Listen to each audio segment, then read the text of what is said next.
We all have blind spots. We see through a glass dimly.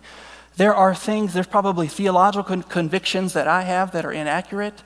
There's probably attitudinal blind spots that you have, some things about your personality, some things about the way you think, the way that you treat people that are probably deviating from the gospel. And so probably none of us will get to the day of judgment and not have something burn up. But what Paul is saying is, since you know this is true, you need to live your life, love your wife, raise your kids, serve in your church, run your business, serve your boss in a way that is in keeping with the foundation of the gospel of Jesus Christ. And you ask yourself the question, how am I building?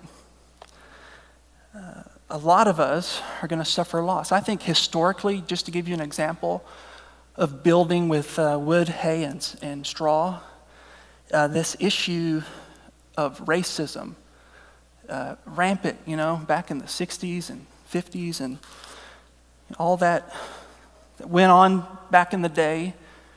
And I really believe the church, not all the church, but so many Christians, they missed it.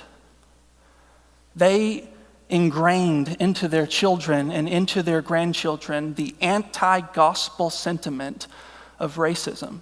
And it is an anti-gospel. There's nothing gospel about racism whatsoever. And for those individuals, whether they have been pastors or deacons or grandmas and grandpas or moms and dads, or even today, there's still some of that sentiment, especially in some of the, I remember being raised and seeing a lot of that. On the day of judgment, they will give an account for that racism and it's burned up. And that's just one example. There's a lot of examples. There is a model, there's a church growth model called the seeker-sensitive model. And even at Broadview, we adopt this.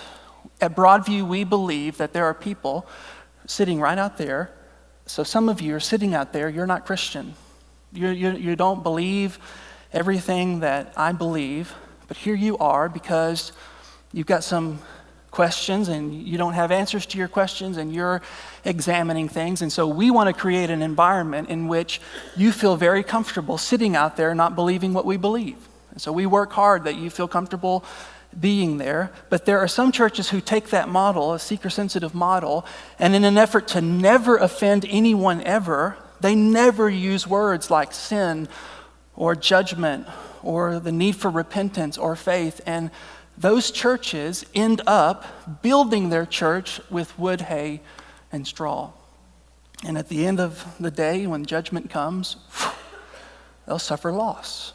And so you can attack the foundation of the gospel directly with things like racism or prejudice, or you can attack it real subtly and slowly so that over time, eventually your church deviates from the gospel. But in either case, you're doing it wrong. And you'll give an account. I'll give an account. So what we want to do is build in such a way that we are grounding our lives on the gospel.